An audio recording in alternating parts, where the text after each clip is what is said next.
Ever wondered about the history of hops in beer making? That's what we're going to talk about in our beer culture moment.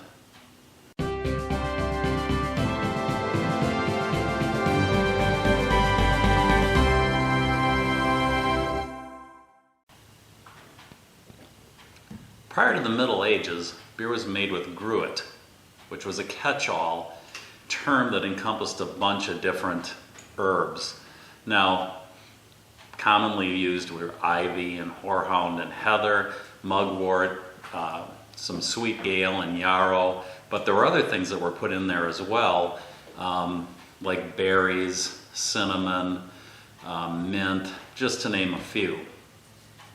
So all of this was designed really for flavor and effect, but starting in the 11th century there was kind of a transition over to using hops. Well, and why was this? Well, the main reason for replacement of gruit, at least prior to Reinheitsgebot, was based on cost.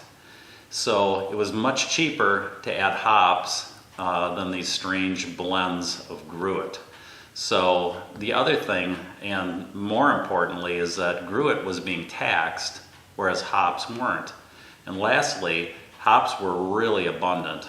They were thought of as more of a weed, so there's really never had to worry about a shortage of hops. And what has all this done for brewing? Well, as a home brewer, you've got access to over 80 different style of hops right now. And so, pretty limitless supply as well. And if you look up a hops chart online, you're gonna find suggestions for the hops and the style of beer. So we'll say you wanted to make a pale ale, you can go to a chart and see what might be used in pale ales as far as hops go. Another really nice thing about hops is, let's say you were brewing and all of a sudden you ran out of Centennial hops for some reason. Well, you can go out online, you can find a hops chart, and you can find out what substitutions would work. So you could use Cascade, Chinook, Columbus, any of those in place of the missing hops that you had, the Centennial hops that you had.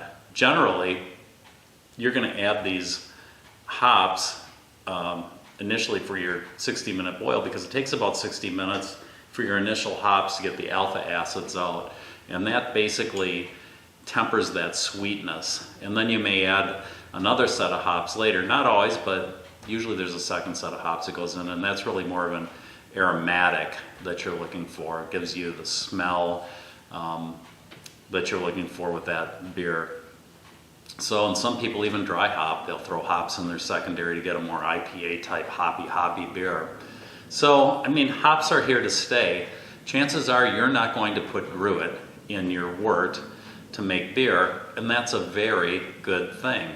Well, now you know the history of hops and beer, and that's our beer culture moment. This has been a Matty Boy presentation. Say bye-bye, Matty. Bye-bye.